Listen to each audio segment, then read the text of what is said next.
un autre très gros morceau que vous avez eu à gérer, c'était l'année dernière, 2024, les JO de Paris. Tout était un peu bouleversé dans la ville. Les gens continuaient de se faire livrer, j'imagine, que ce soit du mobilier ou autre objet lourd. Comment vous avez géré ? Déjà, on l'a anticipé.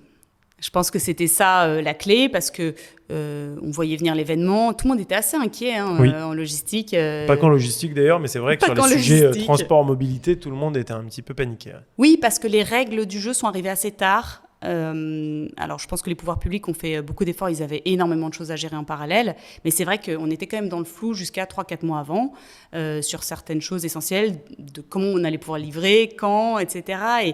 Et du coup, en fait, on n'a pas eu tant de temps que ça pour pouvoir s'adapter. Quand tu dis quand, c'est les horaires, ce genre de choses, par exemple ? Les horaires, les zones accessibles ou non, exactement le périmètre qui était accessible ou complètement interdit, qui pouvait rentrer.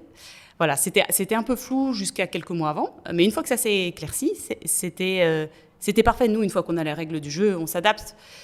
Pour le coup, la technologie nous a beaucoup aidés, puisque les zones où on ne pouvait pas aller, nous, on fait nos propres plans de transport en interne. Les prises de rendez-vous, c'est nous qui les réalisons.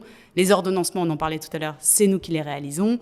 Donc, ce qu'on a fait, c'est qu'on a pris toutes les zones où on ne pouvait pas aller, et puis on les a exclus des prises de rendez-vous pour être sûr de ne pas générer de la frustration client et de programmer une livraison à un moment où on ne pouvait pas se rendre dans la zone. Donc tout ça, on l'a adapté technologiquement pour pouvoir opérer sereinement sur la période des Jeux Olympiques. Et puis évidemment, il y a toute la dimension opérationnelle avec le service client qui a été renforcé, la prévention client également. Donc voilà, on a pu anticiper tout ça en sorte que les Jeux Olympiques finalement se sont passés de manière complètement fluide.